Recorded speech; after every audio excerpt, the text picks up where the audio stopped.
వీక్షిస్తున్న తెలుగు ప్రేక్షకులందరికీ నమస్కారం. ఇప్పుడిప్పుడు ఒక బ్రేకింగ్ అప్డేట్ అయితే రావడం జరిగింది. అందరూ ఎలా ఉన్నారు?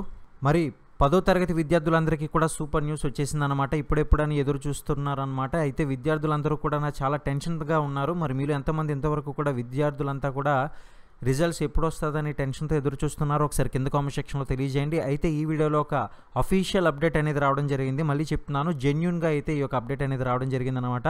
మరి ఏదేమైనా సరే 11 గంటలకు విడుదల చేస్తారా? టైం అనేది అటు ఇటు అవ్వచ్చేమో, కానీ మరి దీనికి సంబంధించి అఫీషియల్ అప్డేట్ ఏంటనేది అయితే ఇప్పుడు చూపించేస్తాను.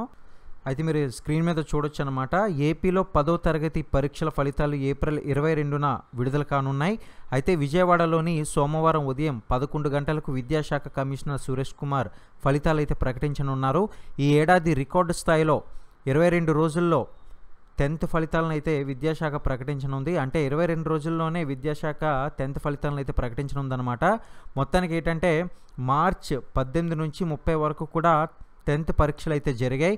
అయితే 10th పరీక్షలకు మొత్తం కూడా 6,16,000 మంది విద్యార్థులు అయితే హాజరు కావడం జరిగింది. చూసారు కదండి. మొత్తానికి ఏంటంటే ఎట్టకేలకు 10th విద్యార్థులందరికీ కూడా ఎస్ఎస్సి సంబంధించిన రిజల్ట్స్ అయితే వచ్చేస్తున్నాయి. మరి మీలో ఎంతమందికి పాస్ అయ్యారన్న నమ్మకం ఉందో ఒకసారి కింద కామెంట్ సెక్షన్లో తెలియజేస్తూ లైక్ చేయండి. మరి చూద్దాం ఎంతమంది లైక్ చేస్తారనేది. మరిన్ని అప్డేట్స్ కోసం ఛానల్ ఉచితంగా సబ్స్క్రైబ్ చేసుకోండి.